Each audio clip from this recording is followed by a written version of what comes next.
నమస్కారం. HCV news కు స్వాగతం. ముందుగా ముఖ్యాంశాలు. 5,5,82,000 రూపాయలు సీఎం రిలీఫ్ ఫండ్ నియోజకవర్గంలో లబ్ధిదారుల వైద్య సేవలకు అందించాం. మంత్రి నాదెళ్ల మనోహర్. పారదర్శకతకు నిదర్శనం మా ఏపీ సర్టిఫికెట్ కార్డుల పంపిణీ విధానం. మహిళా కమిషన్ మాజీ చైర్పర్సన్ నన్నపినేని రాజకుమారి. పట్టణంలో తొలగించిన సబ్ పోస్ట్ ఆఫీస్ ని పునరుద్ధరించాలి. పట్టణ పరిసర ప్రాంత అభివృద్ధి సంఘం. కూటమి ప్రభుత్వం ఏర్పడ్డాక నియోజకవర్గంలో తమ కార్యాలయం నుండి ఇప్పటి వరకు 480 మందికి 5,05,82,000 రూపాయల మేర ఆర్థిక సహాయాన్ని లబ్ధిదారులకు అందజేయడం జరిగిందని రాష్ట్ర పౌర సరఫరాల శాఖ మంత్రి నాదెళ్ల మనోహర్ పేర్కొన్నారు. మధ్యతరగతి కుటుంబాల్లో ఆర్థిక భారంగా మారే వైద్య సేవలకు ముఖ్యమంత్రి సహాయ నిధి ద్వారా కూటమి ప్రభుత్వం ఆర్థికంగా ఓ భరోసా కల్పిస్తున్న క్రమంలో శనివారం మంత్రి నాదెళ్ల మనోహర్ కూటమి పార్టీల కార్యాలయంలో సీఎం రిలీఫ్ ఫండ్ సహాయానికి అర్హత సాధించిన 61 మంది లబ్ధిదారులకు 46,55,000 రూపాయల విలువైన చెక్కులను పంపిణీ చేశారు. ఈ సందర్భంగా నాదెళ్ల మనోహర్ మీడియాతో మాట్లాడుతూ అత్యంత వ్యయంతో కూడుకున్న శస్త్రచికిత్సలకు అవసరమైన ఆర్థిక స్థితి లేని మధ్యతరగతి కుటుంబాలకు ముఖ్యమంత్రి సహాయ నిధి ద్వారా అందుతున్న సహాయం ఆ కుటుంబాలకు తోడ్పాటునిస్తోందని అన్నారు. తమ కార్యాలయం నుండి ఇప్పటి వరకు 480 మందికి 5,05,82,000 చెక్కులను అందజేశామన్నారు. అనారోగ్య ఇబ్బందుల నుండి ఆర్థిక వెసులుబాటు లేని కుటుంబాలకు తమ వంతుగా సీఎం రిలీఫ్ ఫండ్ అందేలా చూస్తామన్నారు. ఈ కార్యక్రమంలో లబ్ధిదారులు, పార్టీ శ్రేణులు పాల్గొన్నారు.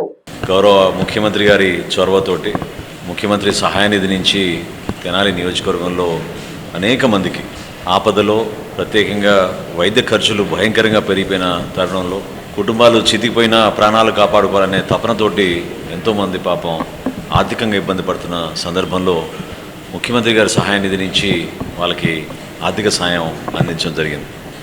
ఈరోజు 61 మందికి 46,59,000 రూపాయలు వాళ్ళకి ఆర్థికంగా అందించాం.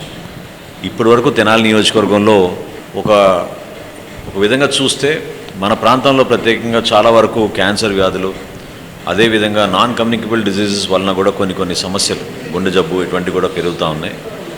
ఆ తరుణంలో ఏదో విధంగా మనం వాళ్ళని కాపాడాలి, ఆదుకోవాలి, మన వంతు మనం సమాజానికి ఉపయోగపడాలి, మన ప్రాంతానికి మేలు జరగాలని ఎప్పటికప్పుడు మా కార్యాలయం నుంచి స్థానికంగా ఉన్న మా నాయకత్వం కూడా కూటమిలో పార్టీలకు అతీతంగా చేసే కార్యక్రమం ఇది. తెలుగుదేశం పార్టీ, జనసేన, భారతీయ జనతా పార్టీ ముగ్గురం కూడా ప్రజల కోసం చేయాలనే నమ్మకంతో ఒక విశ్వాసం నింపే విధంగా పారదర్శకంగా ఎంతవరకు పాపం వాళ్ళని ఆదుకోగలిగితే అంత ఆడుకుందాం అనే ఉద్దేశంతో ఈ కార్యక్రమాన్ని ఇప్పటివరకు చాలా ఘనంగా ప్రజలకు ఉపయోగపడే విధంగా తీసుకెళ్తున్నాం. 483 మందికి ఈరోజు వరకు తెనాలి నియోజకవర్గంలో మనం వాళ్ళకి ఆర్థికంగా సహాయం అందించడం జరిగింది. 5,05,82,000 రూపాయలు 5,05,82,000 రూపాయలు ఇప్పటి వరకు ఆర్థికంగా ఈ కుటుంబాలన్నీ కూడా ఆదుకోగలిగాం. సో దయచేసి ఎవరికైనా ఇటువంటి ఇబ్బందులు ఉంటే ఆసుపత్రుల్లో ఆపరేషన్ కన్నా ముందే వాళ్ళు రిక్వెస్ట్ పెట్టుకోవచ్చు, ఎల్ఓసి అంటారు. అది కూడా వాళ్ళకి ఖర్చు లేకుండా హాస్పిటల్లోనే ఉత్తరం ఇచ్చేటట్టు ఒక ఏర్పాటు చేసాం. ఇది కాకుండా ఆసుపత్రిలో ఆపరేషన్ అయిన తర్వాత లేకపోతే చికిత్స అయిన తర్వాత మీరు బిల్స్ అన్నీ కూడా మీరు సంపూర్ణంగా పూర్తి చేసి పెట్టుకుంటే తప్పకుండా గౌరవ ముఖ్యమంత్రి గారి సహాయంతో ఈ ముఖ్యమంత్రి గారి సహాయ నిధి నుంచి మీకు అందించడం జరుగుతుంది. సభ్యత్వ రుసుము తీసుకోకుండా ఉచితంగా మా ఏపీ కార్డును జారీ చేయడం పారదర్శకతకు ప్రతిరూపమని ఆంధ్రప్రదేశ్ మహిళా కమిషన్ మాజీ చైర్పర్సన్ నన్నపినేని రాజకుమారి పేర్కొన్నారు. స్థానిక మా ఏపీ కార్యాలయంలో 2026 సంవత్సర తొలి కార్డులను శనివారం మహిళా కమిషన్ మాజీ చైర్పర్సన్ నన్నపినేని రాజకుమారి మహిళా ఆర్టిస్టులకు జారీ చేశారు. ఇటీవల తెనాలిలో జరిగిన ఆంధ్రప్రదేశ్ షార్ట్ ఫిల్మ్ ఫెస్టివల్ వేడుకల పోటీలో ఉత్తమ నటిగా జ్యూరీ ఎంపిక చేసిన జంగారెడ్డిగూడెంకు చెందిన సుజిత, ఉత్తమ క్యారెక్టర్ నటిగా అవార్డు అందుకున్న పాలకులు సాయి ప్రకర్ష్లకు మా ఏపీ సభ్యత్వ కార్డులను నన్నపినేని రాజకుమారి అందజేశారు. ఈ సందర్భంగా రాజకుమారి మాట్లాడుతూ ఆంధ్రప్రదేశ్ లో సినీ పరిశ్రమ అభివృద్ధి కోసం దిలీప్ రాజా చేసిన కృషిని ఆమె కొనియాడారు. ఆంధ్రాలో సినీ పరిశ్రమ అభివృద్ధి గురించి తన వంతుగా ముఖ్యమంత్రితో మాట్లాడుతా అన్నారు.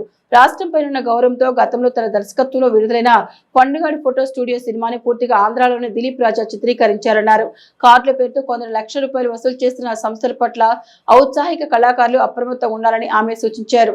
మా ఏపీ వ్యవస్థాపకులు సినీ దర్శకుడు దిలీప్ రాజా మాట్లాడుతూ అర్హత గల నిజమైన నటీనటులకు, సాంకేతిక నిపుణులకు మాత్రమే మా ఏపీ 2024 నుండి ఎలాంటి సభ్యత్వ రుసుము తీసుకోకుండా కార్డులను జారీ చేస్తున్నట్టు చెప్పారు. ఆంధ్రప్రదేశ్ లో సినిమా షూటింగ్ జరగాలని ధ్యేయంతో మూవీ ఆర్టిస్ట్ అసోసియేషన్ ఆంధ్రప్రదేశ్ 24 విభాగాల యూనియన్ పనిచేస్తోందన్నారు. తమ గమ్యం, గమనం, లక్ష్యం, ధ్యేయం ఆంధ్రాలో పునర్వ్యవస్థీకరణ చట్టం మేరకు పరిశ్రమ స్థిరపడటమేనని ఆయన వివరించారు. లఘు చిత్రాల ఉత్తమ నటి సుజిత మాట్లాడుతూ సినిమాలో నటించడానికి మా ఏపీ పెద్దవాళ్ళ శిక్షగా పనిచేసిన అభిప్రాయం వ్యక్తం చేశారు. క్యారెక్టర్ నటి సాయి ప్రకర్ష, మంచులూరి లక్ష్మీపతి, శ్రీదేవి, రామలక్ష్మి, నటుడు వంశీ, అసిస్టెంట్ డైరెక్టర్ గాజులపల్లి రాముడు తదితరులు పాల్గొన్నారు. చిన్న చిన్న చిత్రాలు నిర్మించి ఇటువంటి అమ్మాయిల్ని చిన్నపిల్లల్ని ఎంకరేజ్ చేసి వాళ్ళకి అవార్డ్స్ రివార్డ్స్ ఇచ్చే విధంగా కృషి చేస్తూ ఉండి వాళ్ళకి కూడా గుర్తింపు తీసుకురావడం కోసం కొన్ని వందల మంది ఆర్టిస్ట్ని తయారు చేస్తూ వారికి ట్రైనింగ్ ఇస్తూ నష్టపోయినప్పటికీ కూడా తాను అంటే చిన్న చిత్రాలను మరి అవి తీసుకొచ్చి మనకు చూపిస్తూ దానిలో సందేశాత్మకమైనటువంటి సమాజానికి పనికొచ్చేటువంటి సమాజంలో ఉన్నటువంటి చెడ పనులను తొలగించడానికి ఏం చేయాలనేటువంటి ఒక సూచనతోటి ఎన్నో కార్యక్రమాలు వారు చేస్తున్నారు. మనం మెచ్చుకుంటున్నాం.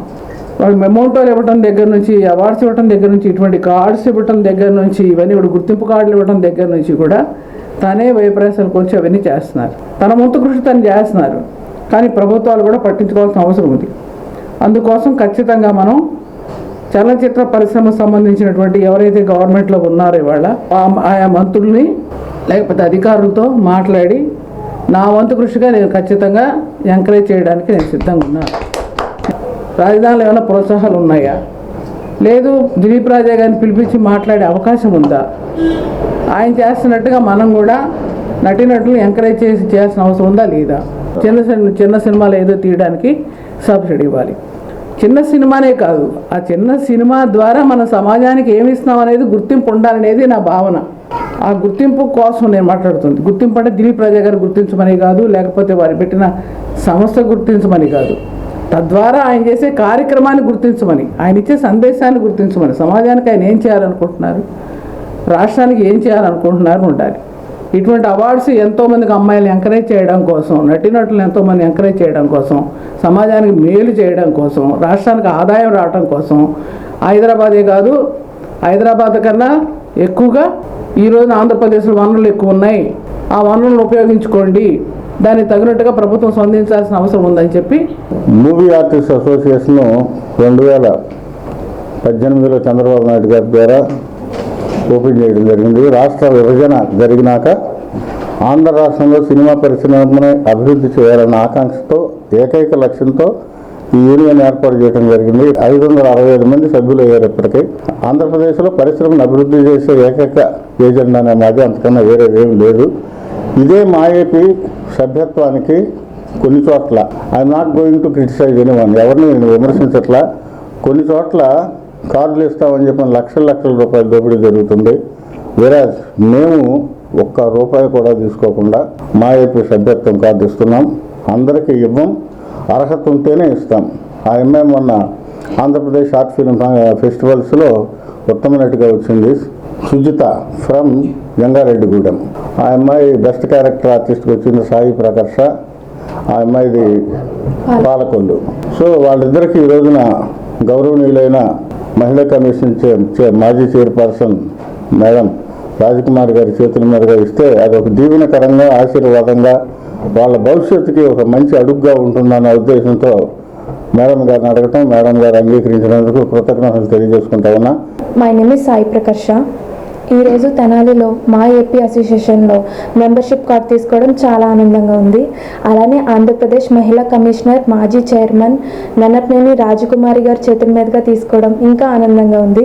అలానే thanks to Dilip Raja sir and thanks to media. It's great opportunity. Good afternoon everyone, my name is Sujita. It's privilege to receive our first Ma AP Association membership card. Thank you to Rajkumari madam for coming here to bless both of us. Thank you sir Dilip Raja sir for giving this wonderful opportunity. Thank you to media and thank you for everyone for coming here. పట్టణంలోని వివిధ ప్రాంతాల్లో ప్రజలకు ప్రయోజనకరంగా ఉన్న sub post ఆఫీసులను తొలగించాలనే విధానం ప్రజామోదం కాదని, తొలగించిన sub post ఆఫీసులను పునరుద్ధరించాలని Tenali పట్టణ పరిసర ప్రాంత అభివృద్ధి సంఘం పాలకులను డిమాండ్ చేస్తుంది. తెనాలి పట్టణంలో హెడ్ పోస్ట్ ఆఫీస్ తో పాటుగా 8 సబ్ పోస్ట్ ఆఫీసులు వివిధ వార్డుల్లో 6 దశాబ్దాలుగా సేవలు అందిస్తున్నాయి. కాగా ఈ నెల 1వ తేదీ నుండి ఐతానగర్, చినరావూరు, పినపాడు ప్రాంతాల్లోని సబ్ పోస్ట్ ఆఫీసులను ఎటువంటి సమాచారం లేకుండా హెడ్ పోస్ట్ ఆఫీస్ లో విలీనం చేయడం పట్ల పట్టణ పరిసర ప్రాంత అభివృద్ధి సంఘం శనివారం క్షేత్ర స్థాయికి వెళ్లి ఆ ప్రాంతాల ప్రజాభిప్రాయాన్ని సేకరించారు. పోస్ట్ ఆఫీసులు తొలగించే విధానంపై ప్రజల నుండి వ్యతిరేక స్పందన ఉన్నట్లు గుర్తించారు. ఈ సందర్భంగా పట్టణాభివృద్ధి అభివృద్ధి సంఘం నాయకులు మీడియాతో మాట్లాడుతూ పోస్ట్ ఆఫీసులో చిన్న మొత్తాల్లో ప్రతి నెలా పొదుపు చేసుకునే వారికి దగ్గరలో ఉన్న పోస్ట్ ఆఫీస్ తీసివేయడం ఇబ్బందిగా మారుతుందన్నారు. కేంద్ర ప్రభుత్వ సంస్థగా పోస్ట్ ఆఫీస్ పట్ల ప్రజలకు నమ్మకం ఎక్కువని అన్నారు. పట్టణంలో సబ్ పోస్ట్ ఆఫీసులు తొలగించాలన్న విధానం సరైంది కాదన్నారు. కేంద్ర మంత్రి పెమ్మసాని చంద్రశేఖర్ పోస్ట్ ఆఫీసుల తొలగింపును నిలుపుదల చేయాలని కోరారు. పోస్టల్ ఎంప్లాయీస్ యూనియన్ ఈ విషయంలో నిరసన తెలియజేయడంలో విఫలమైందన్నారు. ఇప్పటికైనా ప్రభుత్వం పట్టణంలో సబ్ పోస్ట్ ఆఫీసుల తొలగింపును వెనక్కి తీసుకోవాలన్నారు. తొలగించిన శాఖలను పునరుద్ధరించాలన్నారు. ఈ కార్యక్రమంలో సంఘం అధ్యక్షులు దర్శి శివకోటేశ్వరరావు, సభ్యులు Abdul Arif, Ravuri Sankararao, Somaiah Sastry, S Ramesh, KV Satyanarayana, Rajesh, Balakrishna Naik, P Rammohan Rao తదితరులు పాల్గొన్నారు. బ్యాంకింగ్ గా మార్చారు పోస్ట్ ఆఫీస్ని, ఇన్సూరెన్స్ కంపెనీలుగా మార్చారు. అలానే పిఎఫ్ ఫండ్, ఎన్సిఎస్ అన్ని కేంద్ర ప్రభుత్వ స్కీములు కూడా ఇక్కడ అందుబాటులో ఉంటాయి. సుకన్య స్కీమ్ అని చెప్పి ఆడవాళ్ళకి వచ్చే ఈ అన్నీ ఇక్కడ ఉంటాయి. ఇది ప్రజలకి చాలా అందుబాటులో ఉంది. ఇది సేవా దృక్పథం అన్నమాట. అంటే ప్రజలకి అందుబాటులో సౌకర్యాలు కల్పించాల్సింది. అలాంటిది కేంద్ర ప్రభుత్వం ఈ మధ్యలో ఒక చాలా దుర్మార్గమైన నిర్ణయం తీసుకొని సబ్ పోస్ట్ ఆఫీసులన్నీ తీసేసేసి, తెనాల్లో ఉన్నవన్నీ తీసేసి ఒక హెడ్ పోస్ట్ ఆఫీస్ మాత్రమే ఉంచుతారంట. దానిలో భాగంగా తెనాల్లో ఇప్పటికీ అంటే ఈ నెల 1వ తారీఖు నుంచి Aitanagar, Chandravuru, Penpadu sub post office ఈ 3 క్లోజ్ చేశారు. మిగతా అన్నీ కూడా 1 ఇయర్లో క్లోజ్ అవుతాయంట. ఇప్పుడు మనం ఇక్కడ ఉంది మా తెనాలి పట్టణాభివృద్ధి సంఘం తరఫున ఐతానగర్ పోస్ట్ ఆఫీస్ దగ్గర ఉన్నాం. అక్కడ క్లియర్గా బోర్డు ఉంది. ఆ బోర్డు క్లియర్గా కనపడుతుంది. 1వ తారీఖు నుంచి క్లోజ్ చేశాము. మీరు వెళ్ళి అందరూ హెడ్ పోస్ట్ ఆఫీస్లో కలవండి అని చెప్పి. కానీ ఇదివరకు ఏదన్నా ఇలా కొంచెం రష్ తక్కువ ఉంటే అతి దగ్గరలో ఉన్న వేరే పోస్ట్ ఆఫీస్ కలిపేవాళ్ళు. ఇప్పుడు తీసుకెళ్ళి హెడ్ పోస్ట్ ఆఫీస్లో కలిపారు. ఇక్కడ స్థానికులు చెప్తున్న ప్రకారం ఐతానగర్ అనేది చాలా ఫాస్ట్గా గ్రో అవుతున్నది. ఇక్కడ ఆదాయాలు పెరిగినాయి. పేద ప్రజలు కూడా, ముసలి వాళ్ళు వీళ్ళందరూ వచ్చి ఇక్కడ దాచుకుంటున్నారు. వాళ్ళకి వీలైన లెటర్లు పోస్ట్ చేసుకుంటున్నారు. అలాంటి దాన్ని తీసుకెళ్ళి క్లోజ్ చేశారు. ఈ కేంద్ర కమ్యూనికేషన్ శాఖ మంత్రి ఆదిత్యరాజ్ సింధియా, సహాయ మంత్రి పెమ్మసాని చంద్రశేఖర్ గారు, ఈ కన్సర్న్డ్ డిపార్ట్మెంటు అన్నీ వాళ్ళ కింద ఉంటాయి.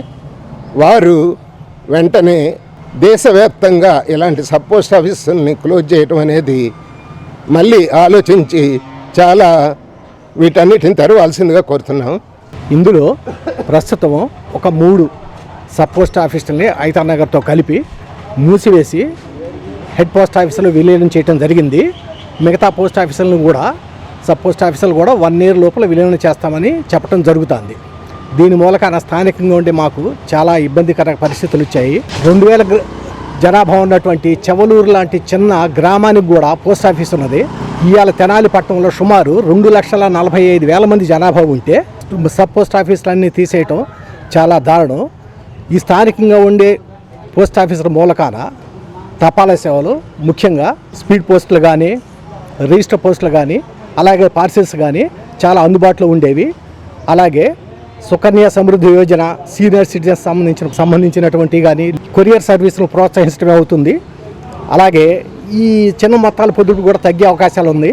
కనుక ఈ విషయం ప్రజాప్రతినిధులు, ముఖ్యంగా మన ఎంపీ గారు అయినటువంటి పెమ్మసాని గారు కలగజేసుకొని వెంటనే ఈ మూసివేసినటువంటి సబ్ పోస్ట్ ఆఫీస్ని తెరిపించి మా ప్రజలందరికీ అందుబాటులో ఉంచేలా చేయాలని కోరుకుంటున్నాం. ఇది సాధారణ పరిపాలన నిర్ణయం కాదు, ప్రజల మీద నేరుగా ప్రభావితం చేసే విషయం ఇది. ఎందుకంటే ఇండియా పోస్ట్ అనేది మన దేశంలో ఉన్న అతిపెద్ద ప్రజాసేవా సంస్థల్లో ముఖ్యమైనది. ముఖ్యంగా సబ్ పోస్ట్ ఆఫీసులు అనేవి గ్రామీణ ప్రాంతంలో ఉన్న ప్రజలకి, మధ్యతరగతి ప్రాంతాల ప్రజలకి పొదుపు పథకాలకు కానీ, పార్సిల్స్కి కానీ, లేకపోతే వాళ్ళు ఆధార్ సేవా కేంద్రాలు కానీ కేంద్ర బిందువులు అయి ఉన్నాయి. ఇటువంటి వాటిని మూసేయడం వల్ల ఇక్కడున్న ప్రజలు చాలా తీవ్రంగా నష్టపోతారు. కాబట్టి కేంద్ర మంత్రివర్యులు మాధవరావు సింధియా గారు మరియు సహాయ మంత్రి పెమ్మసాని చంద్రశేఖర్ గారు దీని మీద దృష్టి సారించి ఒకసారి పునఃసమీక్షించి వీటి మీద నిర్ణయం తీసుకొని మూసివేసిన సబ్ పోస్ట్ ఆఫీస్ అన్నీ మళ్ళీ తెరవాలని చెప్పి మా సంఘం నుంచి మేము కోరుకుంటున్నాం. ఆధ్యాత్మిక సేవయే పరమావధిగా ఏర్పడిన శ్రీ వికానస శ్రీనివాస ట్రస్ట్ తమదైన విధానంతో ఆధ్యాత్మిక సేవలను ఓ కార్యాచరణగా నిర్వహిస్తున్న క్రమంలో లోక కళ్యాణార్థం శ్రీ మహాసుదర్శన హోమ క్రతువును ఈ నెల 23 వరకు త్రయాహిక దీక్షగా నిర్వహించినట్టు ట్రస్ట్ వ్యవస్థాపక అధ్యక్షులు రొంపిచెల వెంకట కిరణ్ పేర్కొన్నారు. స్థానిక బాలాజీరావుపేట ప్రియా డిలక్స్ ఎదురుగల నారాయణ అష్టాక్ష క్షేత్రం నందు శ్రీ వెంకటేశ్వర స్వామికి ప్రీతిగా 7 కొండల స్వామికి 7 శనివారాలను సామూహిక శ్రీ వెంకటేశ్వర గానామృత సేవ 35వ శనివారం కార్యక్రమాన్ని భక్తి శ్రద్ధలతో నిర్వహించారు. శ్రీ పంచముఖ ఆంజనేయ స్వామి సంకీర్త బృందం మహిళా భక్తులు కార్యక్రమం ఆద్యాంతం ఆధ్యాత్మిక మార్గంలో అలరింపచేశారు. ప్రత్యేక పూజల అనంతరం ట్రస్ట్ వ్యవస్థాపకులు రొంపిచెల వెంకట కిరణ్ మీడియాతో మాట్లాడుతూ ఈ రోజు నుండి సోమవారం వరకు శ్రీ సుదర్శన హోమం శ్రీ వెంకటేశ్వర స్వామికి ప్రీతిగా లోక కళ్యాణార్థం నిర్వహించినట్టు తెలిపారు. 22వ తేదీ ఆదివారం జ్ఞాన ప్రదత లక్ష్మీ హయగ్రీవ స్వామికి ప్రత్యేక పూజ నిర్వహించి పరీక్షలకు హాజరు విద్యార్థులకు పెన్నులు పంపిణీ చేయనున్నట్టు తెలిపారు. సుదర్శన హోమ ఆవశ్యకతను వివరించారు. కార్యక్రమంలో ట్రస్ట్ సభ్యులు భక్తులు పాల్గొన్నారు. గోవింద హరి గోవింద గోకుల నందన గోవింద సాలగ్రామధర గోవింద సహస్రనామ గోవింద లక్ష్మీ వల్లభ గోవింద లక్ష్మణాగ్రజ గోవింద కస్తూరి తిలక గోవింద కాంచనాంబరధర గోవింద గరుడ వాహన గోవింద గజరాజ రక్షక గోవింద. ఉదయం సుదర్శన స్వామివారికి పంచామృత శ్రవణ కార్యక్రమం 2:45 9 గంటలకి ప్రారంభమవుతుంది. అభిషేకం అయిన తర్వాత హోమాది కార్యక్రమాలు అయిన తర్వాత విద్యార్థులకి పరీక్ష సమయం కావున లక్ష్మీ హయగ్రీవ స్వామి వారికి విగ్రహ శ్రీనివాస ట్రస్ట్ ఎంతో వైభవంగా విశేష పూజలు నిర్వహించి పరీక్షల్లో పాల్గొనే విద్యార్థులకు స్వామి ఆశీస్సులు అందజేద్దామని చెప్పని వారందరికీ కూడా పెన్నులు పంపిణీ చేయడం జరుగుతుంది. దయచేసి ఈ యొక్క పూజా కార్యక్రమాల్లో ప్రతి ఒక్కరూ కూడా తమ యొక్క పిల్లల్ని తీసుకొచ్చి స్వామివారి యొక్క పూజా కార్యక్రమాలు పాల్గొని ఆ యొక్క పెన్నులు స్వీకరించి పరీక్షలు అత్యున్నతమైనటువంటి ఉత్తీర్ణత శాతంగా పొందాలని చెప్పని మేము ఆకాంక్షిస్తున్నాము. అలాగే రేపు సాయంత్రం కూడా హోమాది కార్యక్రమాలు, ఎల్లుండి ఉదయం సోమవారం ఉదయం స్వామివారికి సుదర్శన పెరుమాళ్ళకి విశేషంగా పంచామృత సపన కార్యక్రమము, తదుపరి హోమాది కార్యక్రమాలు నిర్వహించుకుని పూర్ణాహుతి కార్యక్రమంలో జరుగుతుంది. ఈ 4 పర్యాయము కూడా ఈ యొక్క ప్రాంగణంలో ఇప్పటివరకు మనం ఏడుకొండల స్వామికి వెంకటేశ్వర స్వామి గానామృతం చేసుకుంటున్నాము. అలాగే ఒకసారి హనుమాన్ చాలీసా పారాయణ చేసుకుంటాం. ఈ 4 పర్యాయాలు ఇప్పుడు 4 పూట జరిగే హోమాది కార్యక్రమాల్లో మనందరం కూడా కలిసి ఇక వెంకటేశ్వర స్వామిని స్తుతిస్తూ గోవిందనామాలు ఒకసారి పారాయణ చేస్తుంటే, అలాగే హనుమాన్ చాలీసా పారాయణ కూడా, రామరక్షా స్తోత్ర పారాయణ కూడా, ఈ 3 కూడా రేపు సాయంత్రం నుండి జరిగే సుదర్శన హోమ కార్యక్రమంలో భక్తులందరూ పాల్గొని ఆ యొక్క సంకీర్తన సభ్యులందరూ సహకారంతో కూడా మనందరం కూడా పారాయణ చేసుకుందాము. అంతరించిపోతున్న భాషలను సంరక్షించేందుకు యునెస్కో 1999 నవంబర్ 17న అంతర్జాతీయ మాతృభాష దినోత్సవాన్ని ప్రకటించిందని సాయి లక్కరాజు పేర్కొన్నారు. స్థానిక ఐతానగర్లోని నలపరేని సీతారామ సరస్వతమ్మ పురపాలక సంఘ ఉన్నత పాఠశాలలో అంతర్జాతీయ మాతృభాష దినోత్సవాన్ని పురస్కరించుకొని శనివారం మాతృభాష దినోత్సవ వేడుకలను ఘనంగా నిర్వహించారు. కార్యక్రమంలో ముఖ్య అతిథిగా పాల్గొన్న తెలుగు భాషోద్యమ సమితి అధ్యక్షులు సాయి లక్కరాజు మాట్లాడుతూ, దేశంలో హిందీ తర్వాత అత్యధిక సంఖ్యలో మాట్లాడే భాష తెలుగు మాత్రమేనని, తెలుగు భాష పరిరక్షణ కొరకు భాషాభిమానులు, రచయితలు, మేధావులు కృషి చేయాలని అన్నారు. భాష అంతరించిపోతే ఆ భాష మాట్లాడే జాతికి తీరని నష్టమని అన్నారు. పాఠశాల ప్రధానోపాధ్యాయురాలు ఎస్ రాజలక్ష్మి సభకు అధ్యక్షత వహించిన పాఠశాల ప్రధానోపాధ్యాయురాలు రాజలక్ష్మి మాట్లాడుతూ, తెలుగు వారందరూ తెలుగులోనే మాట్లాడాలని, ఏ భాష నేర్చినా మాతృభాషను మరవరాదని, మమ్మీ డాడీ సంస్కృతి విడనాడాలన్నారు. పాఠశాల ఉపాధ్యాయులు ప్రసన్నత్ కుమార్ మాట్లాడుతూ, తెలుగు భాష వైభవానికి పద్యమే ప్రాణమన్నారు. ఈ సందర్భంగా తెలుగు ఉపాధ్యాయుని మేరీ క్యాథరిన్ తెలుగు భాషకు చేస్తున్న సేవలకు గాను పూలమాలతో, జ్ఞాపికతో, శాలువాతో సత్కరించారు. సత్కార గ్రహీతానికి నిర్వాహకులకు ధన్యవాదాలు తెలిపారు. పాఠశాల విద్యార్థులు, ఉపాధ్యాయులు మాతృభాష పరిరక్షణకు పాటుపడతామని, సాటి వారిని మాతృభాషలో మాట్లాడేలా ప్రోత్సహిస్తామని ప్రతిజ్ఞ చేశారు. పాఠశాల తెలుగు ఉపాధ్యాయుని షేక్ అస్మతునిసా సభకు స్వాగతం పలకగా ప్రసన్నత్ కుమార్ వందన సమర్పణ చేశారు.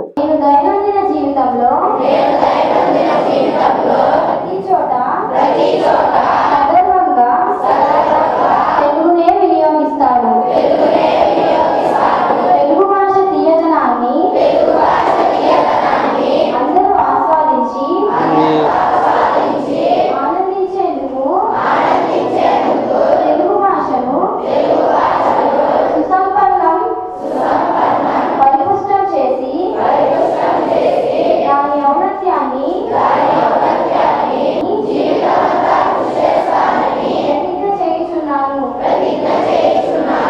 జాతీయ హోదా ఇచ్చినటువంటి ఉర్దూ భాషతో సమానంగా ఎక్కువ మంది ప్రజలు మాట్లాడేటువంటి బెంగాలీ భాష కూడా ఒక గుర్తింపు రావాలి అనేటువంటి ఉద్దేశంతో మరి ఎంతో మంది ఉద్యమాలు చేశారు.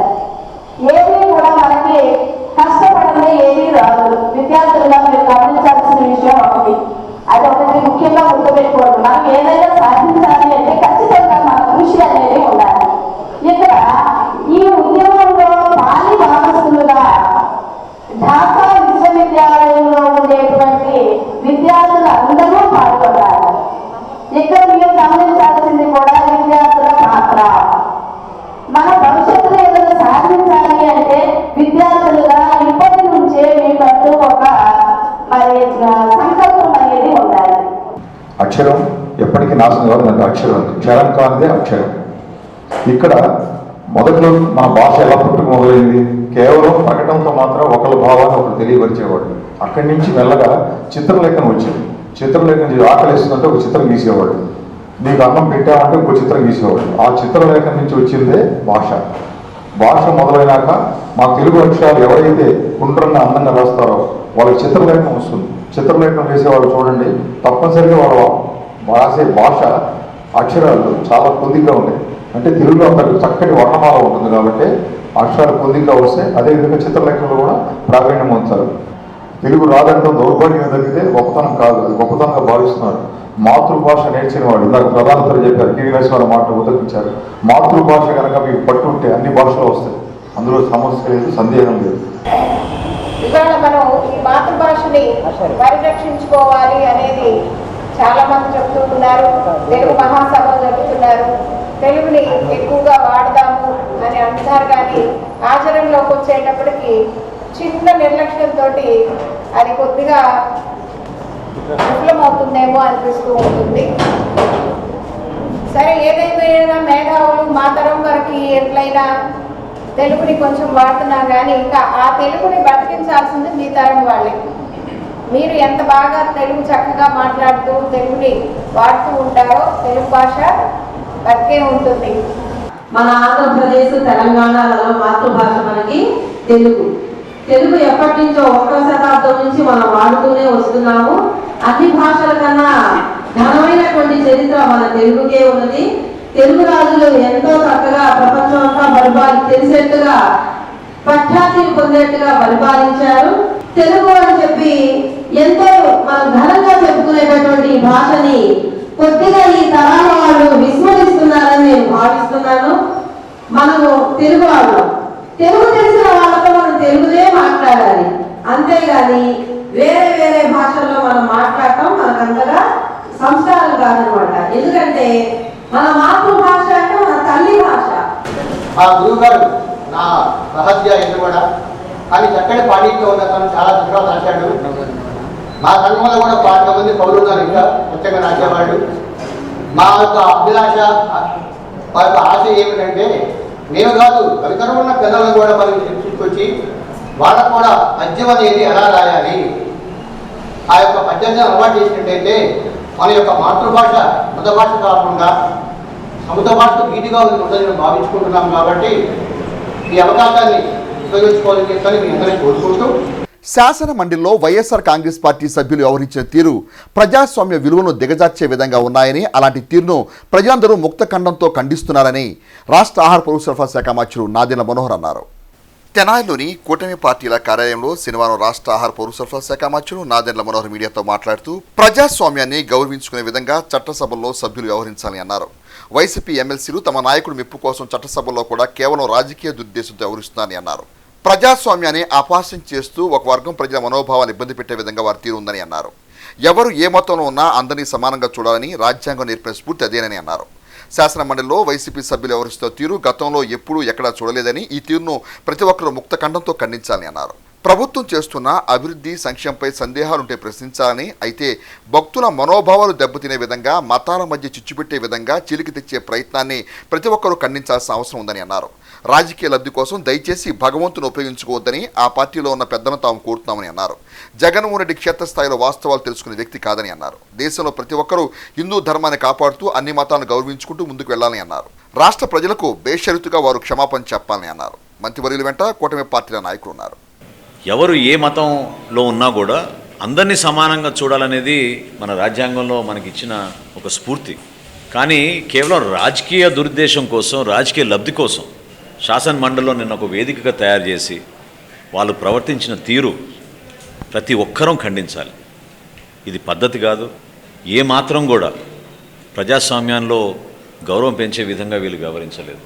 జనసేన పార్టీ నుంచి, తెలుగుదేశం పార్టీ నుంచి, భారతీయ జనతా పార్టీ నుంచి మేము అందరం కూడా నిన్నటి నుంచి ఇదే ఆవేదనతోటి ప్రజల దగ్గర నుంచి వస్తున్న వారి మనోభావాల్ని మేము అర్థం చేసుకుని ఇది చాలా తప్పు, ఇటువంటి కార్యక్రమాలు ఎన్నడూ కూడా జరగలేదు. భారతదేశ చరిత్రలో ఈరోజు వరకు చట్టసభలో ఎక్కడ కూడా ఈ విధంగా చేసిన దాఖలాలు లేవు. కేవలం మీరు జగన్మోహన్ రెడ్డి గారి ఆదేశాలతోటి దేవుడిని కూడా మీరు లాగడం నిజంగా మనందరం కూడా ముక్త కంఠంతో ఖండించాల్సిన అవసరం ఇది. అటువంటి వేదికల్లో ప్రజలకు ఉపయోగపడే విధంగా, ప్రజలు ఏ విధంగా కోరుకుంటున్నారో వారికి అందించాల్సిన అభివృద్ధి, సంక్షేమం, ప్రభుత్వం ఏర్పాటు అయిన తర్వాత మేము చేస్తున్న వివిధ కార్యక్రమాలని మీరు ప్రశ్నించండి. ప్రజలకు ఇంకా మేలు జరిగే విధంగా మీరు ఉపయోగపడండి. అంతేగాని భక్తుల మనోభావాలు దెబ్బతినే విధంగా, మతాల మధ్య చిచ్చులు పెట్టే విధంగా, సమాజంలో ఒక చీలిక తీసుకొచ్చే విధంగా వీళ్ళు చేస్తున్న ప్రయత్నాన్ని మనందరం కూడా ఖండించాలి, ఖండిస్తున్నాం. ఎట్టి పరిస్థితుల్లో కూడా రాజకీయ లబ్ధి కోసం దయచేసి భగవంతుడిని ఉపయోగించుకోవద్దు. ఇది చాలా దురదృష్టకరమైన సంఘటన. ఆ పార్టీలో ఉన్న పెద్దల్ని కూడా నేను కోరుతున్నాను, ఈ విధంగా మీ నాయకుడికి ఏదో ఒక ఆలోచనతో ఆయన ఇచ్చిన ఆదేశాలని మీరు ఈ విధంగా పాటించుకుంటూ వెళ్తే ఎంత ఇబ్బంది అవుతుందో మీ అందరికీ తెలుసు. క్షేత్రస్థాయిలో వాస్తవాలు తెలుసుకునే వ్యక్తి కాదు జగన్మోహన్ రెడ్డి గారు. భారతదేశంలో మనందరం కూడా ప్రతి ఒక్కరిని, ప్రత్యేకంగా మనం హిందూ ధర్మాన్ని కాపాడాలి, హిందూ ధర్మాన్ని కాపాడుతూ ప్రతి ఒక్కరిని సమాజంలో అన్ని మతాల్ని మనం గౌరవించుకుంటూ ముందుకెళ్ళాలనేది మనందరిలో ఉన్న భావన. దాన్ని చులకం చేసే విధంగా, భగవంతుడిని ఉపయోగించే విధంగా ఆయన ఆదేశాల్ని మీరు ఆ విధంగా పాటించడం అనేది 100% అది పొరపాటు. అటువంటి కార్యక్రమాల్లో పాల్గొనకుండా బేషరతుగా క్షమాపణ చెప్పి రాష్ట్ర ప్రజలకి అంకిత భావంతో మీరు పనిచేస్తే దేశానికి, రాష్ట్రానికి ఉపయోగపడుతుందని మనస్ఫూర్తిగా ఈ సందర్భంగా కోరుకుంటున్నాం. వ్యక్తిగత పరిశుభ్రతతో పాటు పరిసరాల పరిశుభ్రతను ఉంచుకోవటాన్ని ప్రతి ఒక్కరూ అలవర్చుకొని స్వచ్ఛ వేమూరు సాధనలో భాగస్వాములు కావాలని వేమూరు ఎమ్మెల్యే నక్క ఆనందబాబు అన్నారు. స్వర్ణాంధ్ర స్వచ్ఛాంధ్ర కార్యక్రమంలో భాగంగా శనివారం నియోజకవర్గ కేంద్రమైన వేమూరులో ఎమ్మెల్యే ఆనందబాబు ముఖ్య అతిథిగా పాల్గొని వేమూరు సామాజిక ఆరోగ్య కేంద్రాన్ని పరిశీలించారు. అనంతరం వేమూరు పంచాయతీ కార్యాలయం వద్ద సర్పంచ్ సజ్జా శ్రీలక్ష్మి తిరుపతమ్మ అధ్యక్షతన జరిగిన సదస్సులో ఎమ్మెల్యే ఆనందబాబు మాట్లాడుతూ సంపూర్ణ పారిశుధ్యంతోనే ఆరోగ్యకరమైన జీవనం కొనసాగించగలుగుతామని, గ్రామాల్లో సంపూర్ణ పారిశుద్ధ్య అమలుకు ముఖ్యమంత్రి చంద్రబాబు నాయుడు స్వచ్ఛాంధ్ర స్వర్ణాంధ్ర పేరుతో అనేక కార్యక్రమాలు నిర్వహిస్తున్నారని అన్నారు.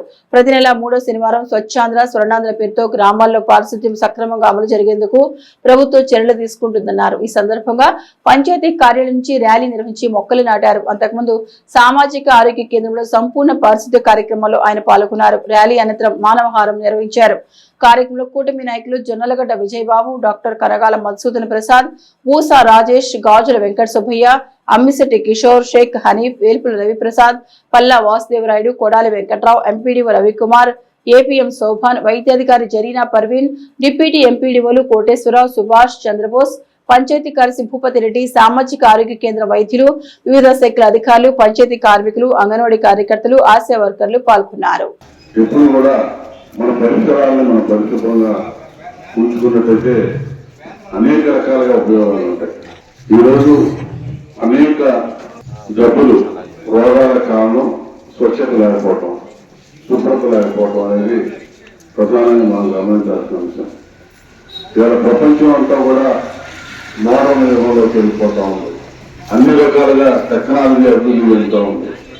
అదే విధానంలో ఈ శుభ్రతను కూడా పాటించే దానిలో కూడా అదే ఆ యుగం ముందుకు రావాల్సిన అవసరం ఉంది. అయితే ఇప్పుడు చాలా వరకు కూడా గ్రామాలు కానీ, గ్రామాల్లో ఉండేటటువంటి పల్లెలు కానీ పరిశుభ్రతకి ప్రజలు అలవాటు పడ్డారు. ఎడ్యుకేషన్ దానికి ప్రధాన కారణం. మనం చదువుకునే మన పిల్లలు కానీ, మనం కానీ రాబోయే రోజుల్లో రాబోతున్నటువంటి యువతరం కానీ ఖచ్చితంగా విద్య అనేది మనుషులకి నాగరికత అంశాలను కూడా నేర్పిస్తుంది. ఆ దిశగా మీరందరూ కూడా ముందడుగు వేయాల్సిన అవసరం ఉంది. ప్రభుత్వ పరంగా ఇచ్చేటటువంటి అవకాశాలు కానీ ఇచ్చే ప్రేరణ కానీ అన్ని పుచ్చుకొని ప్రజలు ముందుకు వెళ్లాల్సిన అవసరం ఉంది. అందులో భాగంగానే స్వర్ణాంధ్ర స్వచ్ఛాంధ్ర కార్యక్రమాలు ప్రభుత్వం నిర్వహిస్తూ ఉంది. నిరంతరం మన ఇల్లు శుభ్రం చేసుకొని ఇంట్లో శుభ్రం చేసినటువంటి చెత్త రోడ్డు మీద వేయకుండా దాన్ని ఏ విధంగా సాగ్రిగేట్ చేసి వేరు చేసి అక్కడ నిల్వ చేసి ఆ బాక్సులు తడి చెత్త పొడి చెత్త హాస్పిటల్కి సంబంధించి ఆ బ్యాండేజ్లు లేకపోతే చిన్న చిన్న సెలైన్ బాటిల్స్ సూదులు వేరు దానికి ఏ విధంగా బాక్సులు వేస్తారో ఆ డస్ట్బిన్లు రకరకాలుగా ఉన్నాయో మన ఇంటి దగ్గర కూడా ఈ చెత్త సేకరణకు సంబంధించి ఇవాళ స్వచ్ఛ రథాలు వచ్చినాయి. అదేవిధంగా శానిటేషన్ సిబ్బంది ప్రతి గ్రామంలో వారికి ఇటీవల ఈ బళ్ళు చెత్త రహిత గ్రామాల తీర్చిదిద్దడానికి శానిటేషన్ సిబ్బంది బళ్ళు అవడం జరిగింది. నూతనంగా వ్యర్థాలు కూడా ఏ విధంగా వాడాలనే దానికి కూడా టెక్నాలజీ వచ్చింది. గ్రామాల దాకా విస్తరించాల్సిన అవసరం ఉంది. ఆ దిశగా ఈ ప్రభుత్వం చంద్రబాబు నాయుడు గారి ప్రభుత్వం చాలా ముందడుగు చేస్తూ ఉంటుంది. ఇప్పుడు కూడా ఇటువంటి ఆలోచనలు చంద్రబాబు నాయుడు గారు అంటేనే ఒక విజన్. ఆయన ఆలోచన ఎప్పుడు కూడా ముందు చూపు ఈ రోజు గురించి ఆలోచిస్తాడు, రాబోయే తరాల గురించి ఆలోచిస్తాడు, రాబోయే రోజుల గురించి ఆలోచిస్తాడు. కాబట్టి అంత అడ్వాన్స్డ్గా ఆయన ఆలోచన చేస్తూ ఉంటాడు. ఆ దిశగా మనందరం కూడా మన గురించి, మన పరిసరాల గురించి, మన ఇంటి గురించి మనం ఆలోచించుకొని ఈ స్వచ్ఛాంధ్ర స్వర్ణాంధ్ర కార్యక్రమం ఈ రోజు మేము చేసే ఈ కార్యక్రమం ప్రతిరోజు నిరంతరాయంగా మీ గ్రామాల్లో కానీ పల్లెల్లో కానీ మన ఇంట్లో కానీ మన ఇంటి పరిసరాల్లో కానీ మీరందరూ కూడా చేపట్టి ఎప్పటికప్పుడు అప్రమత్తంగా ఈ కార్యక్రమాలు చేసుకోవాలని చెప్పి ఈ సందర్భంగా కోరుకుంటూ పవిత్ర రంజాన్ మాసాన్ని పురస్కరించుకొని తెనాలి పట్టణంలోనే సుప్రసిద్ధ మసీదుగా పెరిగిగాంచిన జామియా మసీదుకు వచ్చే ముస్లిం సోదరులకు అక్కడి ఆక్రమణలు ఇబ్బందికరంగా ఉన్నాయని, ఈ సమస్యపై అధికారులు దృష్టి సారించాలని కమిటీ సభ్యులు కోరుతున్నారు. శతాధిక వత్సరాల చరిత్ర కలిగిన జామియా మసీదులో రంజాన్ ఉపవాస ప్రార్థనలకు వచ్చే సంఘీయుల వాహనాల పార్కింగ్ అవకాశం లేని పరిస్థితిని శనివారం జామియా మసీద్ పెద్దలు మీడియాకు వివరించారు. ప్రభుత్వం రోడ్లను విస్తరణ చేసిన మసీద్ చుట్టుపక్కల ప్రధాన ద్వారం పక్కన వివిధ వ్యాపారాల వారు రోడ్డు పక్కన పెట్టడంతో మసీదుకు వచ్చే వారికి ద్విచక్ర వాహనాలకు పార్కింగ్ ఇబ్బందిగా ఉందని అధికారులు తగు చర్యలు తీసుకోవాలని కోరారు.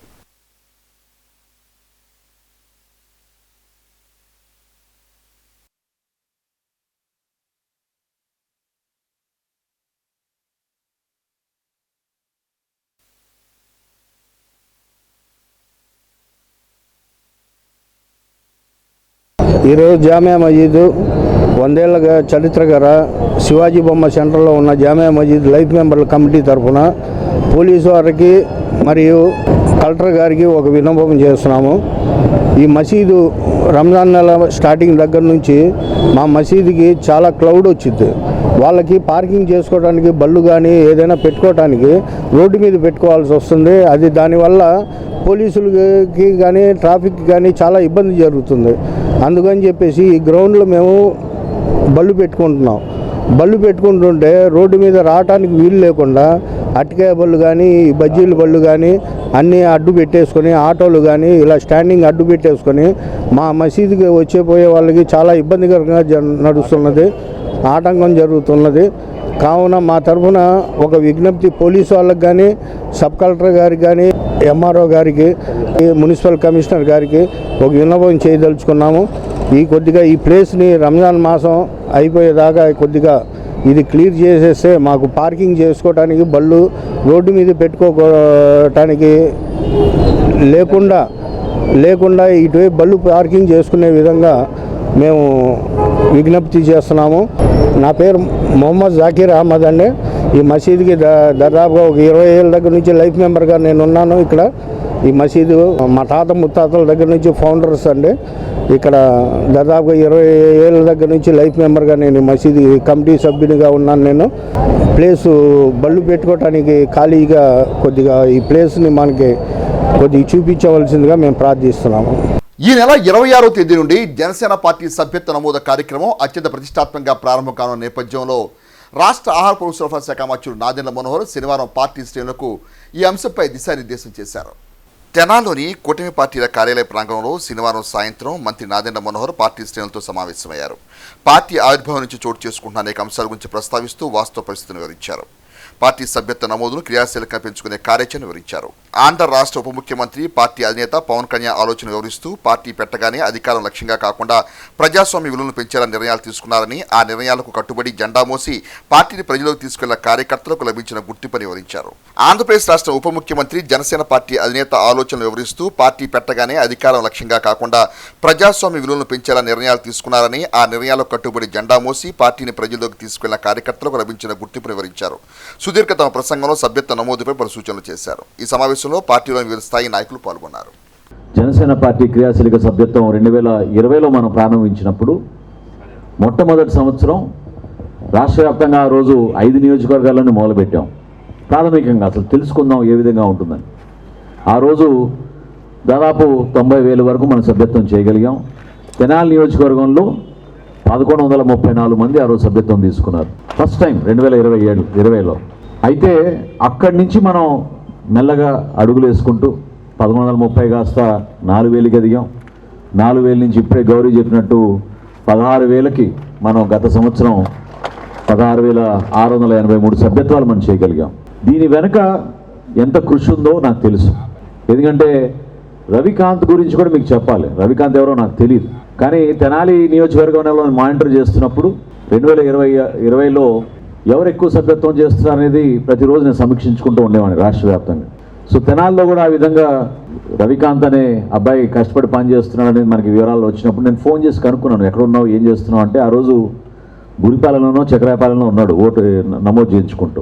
అంటే ఆ ప్రస్థానం గురించి ఎందుకు మీకు ప్రత్యేకంగా చెప్తున్నానంటే మనందరం కూడా ఏదో ఒక ప్రాంతం నుంచి కష్టపడి పార్టీని నమ్ముకుని పవన్ కళ్యాణ్ గారి నాయకత్వంలో మార్పు వస్తుందనే ఆలోచనతోటి చిన్న చిన్న అడుగులు వేసుకుంటూ ఈ రోజున మనం ప్రభుత్వంలో భాగస్వాములు అవ్వగలిగాం. ఈరోజు కూటమిలో Telugu Desam party, Janasena party, Bharatiya Janata party కలిసికట్టుగా రాష్ట్ర ప్రజానికానికి మనం చేస్తున్న కార్యక్రమాలు అది మీ అందరి కృషి. మన వీర మహిళలు ప్రత్యేకంగా ఏ విధంగా వాళ్ళు ఇచ్చిన స్ఫూర్తి, ప్రతి ఇంట్లో కూడా వాళ్ళ ద్వారా కూడా అనేక మందిని మనం పార్టీ పైన అభిమానం పెంచగలిగాం. ఈ రోజున మనం పార్టీ కోసం ప్రతి గ్రామంలోనూ ప్రతి పంచాయతీలోనూ పవన్ కళ్యాణ్ గారి ప్రతినిధులుగా మనం మారాలి. పవన్ కళ్యాణ్ గారి ప్రతినిధులుగా మనం మారినప్పుడు రాష్ట్రానికి మనం ఉపయోగపడే విధంగా మనం నిలబడాలి. ఏ కార్యక్రమం చేసినా ఈ రోజున మనం పార్టీల పరంగా ఎవరిని చూడడం లేదు. మనం అందరినీ కలుపుకుంటున్నాం, అన్ని వర్గాల్ని కలుపుకుంటున్నాం. శాసనసభ సమావేశాలు జరుగుతున్నాయి కాబట్టి నేను అంత సమయం ఇవ్వలేకపోతున్నాను. పైగా నేను కూడా ఈ సభ్యత్వ నమోదు కార్యక్రమం కోసం రాష్ట్ర వ్యాప్తంగా పర్యటించాలి అనేక జిల్లాల్లో. సో ఖచ్చితంగా తెనాలికి కొంచెం సమయం ఇచ్చుకుందాం. మనం చేసే ఈ కార్యక్రమంలో మీరందరూ కూడా పాలు పంచుకోవడమే కాదు, ఒక బాధ్యతతోటి ఒక చక్కటి పండుగ వాతావరణంలో మనం ఈ కార్యక్రమం చేయాలి. మనందరం కూడా గుర్తుపెట్టుకోవాల్సింది ఒకటే, ఈ సభ్యత్వ నమోదు ద్వారా రేపటి రోజున స్థానిక సంస్థల ఎన్నికల్లో ప్రతి నియోజకవర్గంలో కూడా నేను ఇదే చెప్తా ఉన్నాను. మండల స్థాయిలో, నియోజకవర్గంలో ఉన్న గ్రామాల్లో, అదేవిధంగా పట్టణాల్లో ఉన్న వార్డుల్లో మీ నాయకత్వం ఎదగాలి. మహిళలు ప్రత్యేకంగా, ఎందుకంటే 50% రిజర్వేషన్లు స్థానిక సంస్థల్లో ఉంటారు కాబట్టి వాళ్ళకి మెరుగైన అవకాశాలు, పోటీ చేసే అవకాశాలు ఉంటాయి. కాబట్టి జనసేన పార్టీ నుంచి చాలా స్పష్టంగా పార్టీ అధ్యక్షులు పవన్ కళ్యాణ్ గారు చెప్పారు, యువతకు ఎక్కువ అవకాశం ఇద్దాం, యువతను రాజకీయాల్లో తీసుకొద్దాం, యువతను మనం ప్రోత్సహిద్దాం. ఎందుకంటే భావితరాలకు ఉపయోగపడే విధంగా పార్టీని మీ అందరి కోసం తీసుకెళ్లే విధంగా మనం ముందుకెళ్ళాలి. తెనాలి నియోజకవర్గంలో ప్రత్యేకంగా రోడ్ల విషయంలో ఏ విధంగా మనకి పవన్ కళ్యాణ్ గారు అండగా నిలబడ్డారో మీకు అందరికీ తెలుసు. రాష్ట్రంలో ఏ నియోజకవర్గానికి ఇవ్వని విధంగా మనకి 36 కోట్ల రూపాయలు పంచాయతీరాజ్ నిధులు ఆయన మన గ్రామాల కోసం ప్రతి గ్రామాల్లో కూడా రోడ్లు వేసుకునే అవకాశం ఆయన కల్పించారు. అదేవిధంగా మనకి రోడ్స్ అండ్ బిల్డింగ్స్ శాఖ నుంచి మనం దాదాపు 17 కోట్ల రూపాయలు కొత్తగా మనం తెనాలి నుంచి మంగళగిరి రోడ్డు పూర్తి చేసుకోవడానికి, అదేవిధంగా ఇంకొక 26 కోట్ల రూపాయలు మిగతా రోడ్లన్నీ కూడా ఆర్ఎండ్బి పూర్తి చేసుకోవడానికి మనం తీసుకొచ్చాం. అవి కూడా పనులు మనం ప్రారంభించుకోబోతున్నాం. వీటితో పాటు తెనాలి మున్సిపాలిటీలో ప్రత్యేకంగా 15 కోట్ల రూపాయలతోటి మనం వర్కులు ఈ నెల రోజుల్లోనే మనం ప్రారంభించుకోబోతున్నాం. రాష్ట్ర వ్యాప్తంగా 2,712 కోట్ల రూపాయలు ప్రతి నెల పెన్షన్ల ద్వారా అందించే ఏకైక ప్రభుత్వం భారతదేశంలో మన ఎన్డీఏ ప్రభుత్వం ఆంధ్రప్రదేశ్లో చంద్రబాబు నాయుడు గారి నాయకత్వంలో. దాన్ని మీరందరూ కూడా గుర్తుపెట్టుకోండి. సంఘీయ నిరుపేద కుటుంబాలని ఆడపిల్లల వివాహాలు దాతల సహకారంతో చేయడం ఆనవాయితీగా కొనసాగిస్తున్న శ్రీ వాసవి సేవా సమితి 74వ వివాహ కార్యక్రమం సంఘం సభ్యుల ఆధ్వర్యంలో నిర్వహించారు. స్థానిక ఆర్టీసీ డిపో సమీపంలోని శ్రీ వాసవి కన్యకా పరమేశ్వరి వైశ్య విద్యానిధి హాస్టల్ ప్రాంగణంలో నిరుపేద జంటలకు కళ్యాణ వేడుక జరిపించారు. చీరాలకు చెందిన ఎం శ్రీనివాసరావు చంద్రకళ దంపతుల 3వ కుమార్తె రిషితకు, దుగ్గిరాలకు చెందిన వెంకటేశ్వరరావు అన్నపూర్ణ దంపతుల కుమారుడు బాలాజీతో దాతల సహకారంతో వివాహం జరిపించారు. ఈ కార్యక్రమంలో వాసవి సేవా సమితి అధ్యక్షులు వరద వెంకట శేషగిరిరావు, కార్యదర్శి పెండియాల సుబ్బారావు, గుర్రం భాస్కర్, వెంకట సుధీర్, తల్లం మురళీ ప్రసాద్, ఆలమూరి మురళి, సంతోష్ బాబు తదితరులు పాల్గొన్నారు. వాసవి సేవా సమితి ఆధ్వర్యంలో వైశ్య విద్యానిధి హాస్టల్ నందు 74వ ఉచిత వివాహం జరిపిస్తున్నాము. 73 మందికి వివాహాలు ఉచితంగా జరిపించాము. ఇది 74 వివాహము. అమ్మాయిది చీరాల హరిప్రసాద్ గారి వాస్తవ్యులు, మోచల్ల శ్రీనివాసరావు గారు అంటే ఆయన లేట్ అనుకోండి, చంద్రకళ గారి తుత్రి పుత్రిక బాల రిషిత, దుగ్గిరాల వాస్తవ్యులు, చెన్నకేశ్వర కాలనీ వాస్తవ తడికమల్ల వెంకటేశ్వరరావు గారు అన్నపూర్ణ ఏకైక పుత్రుడు బాలాజీకి ఇచ్చి ఈ రోజున వైశ్య విద్యానిధి హాస్టల్ నందు వివాహం జరిపిస్తున్నాము. దాదాపు ఎన్నో సేవా కార్యక్రమాలు చేసుకుంటూ అందులో భాగంగా ఈ యొక్క కార్యక్రమం ఈరోజు దాతల సహకారంతో ఈ కార్యక్రమం నిర్వహిస్తున్నామని చెప్పేసి సభాముఖంగా తెలియజేస్తున్నాం. శ్రీ వాసవి సేవా సమితి తెనాలి ఈరోజు 74వ ఉచిత వివాహము జరుపుతున్నాము. అట్లాగే ఎవరైనా వైశ్యులు వివాహం చేయదలుచుకుంటే 15 రోజులుగా ముందుగా మాకు అప్లికేషన్ పెట్టుకుంటే మేమే అన్ని ఏర్పాట్లు చేసి మా కమిటీని సమావేశం చేసి అందరి సహకారంతో వివాహం జరిపించడానికి ఎప్పుడూ మీ సిద్ధమైన తెలియజేస్తున్నాము. గడిచిన కాలం కన్నా మిన్నగా పార్టీకి తద్వారా సమాజానికి మెరుగైన సేవలు అందిస్తూ రాజకీయంగా ఉన్నతంగా ఎదగాలని పట్టణ తెలుగు యువత అధ్యక్షులు కొల్లూరు శ్రీధర్ జన్మదిన వేడుకల్లో పట్టణ పార్టీ అధ్యక్షులు మహమ్మద్ కుద్దూస్ శ్రీధర్కి జన్మదిన శుభాకాంక్షలు తెలిపారు. స్థానిక నందులపేటలోని తెలుగు యువత కార్యాలయం వద్ద శుక్రవారం రాత్రి పట్టణ తెలుగు యువత అధ్యక్షులు కొల్లూరు శ్రీధర్ జన్మదిన వేడుకలను పార్టీ నాయకుల ఆధ్వర్యంలో ఘనంగా నిర్వహించారు. పట్టణ తెలుగుదేశం పార్టీ అధ్యక్షులు మహమ్మద్ కుద్దూస్, పట్టణ ప్రధాన కార్యదర్శి వసంతం అశోక్ వర్ధన్, మండల పార్టీ ఉపాధ్యక్షులు ముళ్లపూడి వెంకట్, పట్టణ పార్టీ మాజీ అధ్యక్షులు తాడిపోయిన హరిప్రసాద్ల సమక్షంలో శ్రీధర్ జన్మదిన కేక్ ను కట్ చేసి మిత్రులతో నాయకులతో తమ ఆనందాన్ని పంచుకున్నారు. ఈ సందర్భంగా పార్టీ నాయకులు మీడియా ముఖంగా శ్రీధర్కు జన్మదిన శుభాకాంక్షలు తెలిపారు. కార్యక్రమంలో రావి, సూర్య, కిరణ్, తేజ, శ్రీధర్ యువత పాల్గొన్నారు. కొల్లూరు శ్రీధర్ గారి పుట్టినరోజు వేడుకలు ఘనంగా యువత ఆఫీస్ దగ్గర జరగటం మనందరికీ గర్వకారణం. ఇక్కడ అందరూ కూడా కుల మతాలకు అతీతంగా కూడా చుట్టుపక్కల నుంచి అన్ని వార్డుల నుంచి కూడా ఇక్కడికి వచ్చి ఉదయం నుంచి కూడా తీరిక లేకుండా అందరూ వచ్చి ఆయనకి శుభాకాంక్షలు తెలియజేస్తూ ఉన్నారు. ఆయన గడిచిన కాలానికన్నా రాబోయే రోజుల్లో ఇంకా ఎంతో ఉన్నతంగా ఆరోగ్యపరంగా కానివ్వండి, అందరి పార్టీకి సేవ చేసే కార్యక్రమాల్లో కానివ్వండి, ఎప్పుడైనా సరే అతనికి ఫోన్ చేయగానే ఏంటన్నా నా పని ఏంటని చెప్పని ఏ ర్యాలీ జరగనివ్వండి, బంధు జరగనివ్వండి, ప్రతి విషయంలో నేనున్నానంట. అతని టీంని అతను ఎంతో మందితోటి వాళ్ళకి ఎంత ప్రేమ చూపించకపోతే అతను కబురు చేయగానే అందరూ వచ్చి 100 మంది నిలబడిపోతారు. అట్లాంటి శ్రీధర్ గారు నిండు నూరేళ్లు ఆయురారోగ్యాలతో ఇలాగే బ్రహ్మాండంగా ప్రతి సంవత్సరం ఘనంగా వేడుకలు జరుపుకోవాలని చెప్పని కోరుకుంటూ అందరి అభిమాన పాత్రుడు అజాత శత్రువుగా పేరు తెచ్చుకున్నటువంటి తమ్ముడు కొల్లూరు శ్రీధర్ 39వ జన్మదిన శుభాకాంక్షలు తెలియజేస్తాము. మా తరఫున పార్టీ తరఫున మనందరి అభిమాన నాయకులు ఆల్పాటి రాజప్రసాద్ గారి తరఫున మరొకసారి కొల్లూరు శ్రీధర్కి జన్మదిన శుభాకాంక్షలు తెలియజేస్తూ నిండు 100 ఏళ్ళు ఆయుర ఆరోగ్యంతో పాటు రాజకీయంగా ఇంతింత అని, ఎందుకంటే సుదీర్ఘకాలం యువతాధ్యక్షుడిగా ఈ ప్రాంతంలోనే కాదు తెనాలి పట్టణంలో ఉన్నటువంటి తెలుగు యువత, తెలుగు విద్యార్థి రెండింటినీ కూడా సమీకరించుకొని సమన్వయపరుచుకుంటూ పార్టీ కష్టకాలంలో కూడా తన వంతు సహాయ సహకారాలు పార్టీకి అండగా నిలబడి అనేకమైన సమస్యలు గత ప్రభుత్వంలో చూసాం, వాడికి అండగా నిలబడి వాళ్ళ పార్టీకి అండగా తెలుగు యువత, తెలుగు విద్యార్థులు కొల్లూరు శ్రీధర్ ఆధ్వర్యంలో చేస్తున్నటువంటి సేవలు పార్టీ ఎప్పుడు మరదు. భవిష్యత్తులో రాజకీయంగా భగవంతుడు మంచి ఉన్నతమైన స్థితి రావాలి. రాజకీయంగా కాదు, వ్యాపార పరంగా, ఆర్థిక పరంగా అన్ని విధాలుగా కూడా శక్తియుక్తులు ఇవ్వాలని చెప్పి మనస్ఫూర్తిగా కోరుకుంటూ మరొక్కసారి అందరి తరఫున యావత్ పార్టీ తరఫున జన్మదిన శుభాకాంక్షలు తెలియజేస్తాం. హనుమాన్ చాలీసా పారాయణతో అభయాంజనేయ స్వామి అనుగ్రహంతో ఇష్టకామ్యాలు నెరవేరుతాయని శ్రీ ప్రజ్ఞానంద సరస్వతి స్వామి భక్తులను ఉద్దేశించి అనుగ్రహ భాషణ చేశారు. వేమూరు మండలం కుచ్చుళ్లపాడు గ్రామంలో వెంచేసి ఉన్న కోదండరామస్వామి ఆలయంలో శనివారం పెనుగొండ శ్రీ వాసవిపీఠం పీఠాధిపతులు శ్రీ ప్రజ్ఞానంద సరస్వతి స్వామి ప్రత్యక్ష పర్యవేక్షణలో 108 సార్లు విశేషంగా పాల్గొన్న మహిళా భక్తులు సామూహిక హనుమాన్ చాలీసా పారాయణ చేశారు. కార్యక్రమ విశిష్టతను, అభయాంజనేయ స్వామి ఆరాధన ఆవశ్యకతను శ్రీ ప్రజ్ఞానంద సరస్వతి స్వామి అనుగ్రహ భాషణ చేశారు. ఈ కార్యక్రమంలో Kammela Sukumari, Somaravathu Gopalakrishnamurthy, SV yoga convener M Ramanaiah, గ్రామ పెద్దలు, రామాలయ కమిటీ సభ్యులు పాల్గొన్నారు. విశేషంగా సహస్రాది అధిక హనుమాన్ చాలీసా పారాయణ కార్యక్రమాన్ని అందరూ శ్రద్ధతో భక్తితో చక్కగా పారాయణ చేశారు. హనుమాన్ చాలీసాలో యహశతవార పఠకరకోయి అని సార్లు పైగా పారాయణ చేస్తే వారి విశేషమైన అనుగ్రహాన్ని పరమాత్ముడు చేస్తారు అని చెప్పని స్వయంగా తులసీదాస్ గారు మన హనుమాన్ చాలీసాలో హెడ్లైన్స్ మరొకసారి. 5,05,82,000 రూపాయలు సీఎం రిలీఫ్ ఫండ్ నియోజకవర్గంలో లబ్ధిదారుల వైద్య సేవలకు అందించాం.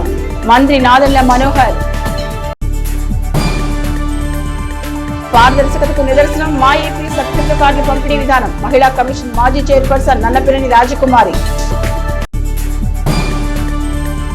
పట్టణంలో తొలగించిన సబ్ పోస్ట్ ఆఫీస్ ని పునరుద్ధరించాలి. పట్టణ పరిసర ప్రాంత అభివృద్ధి సంఘం. ఇవి హెచ్సివి న్యూస్ బులెటిన్ విశేషాలు. నమస్తే.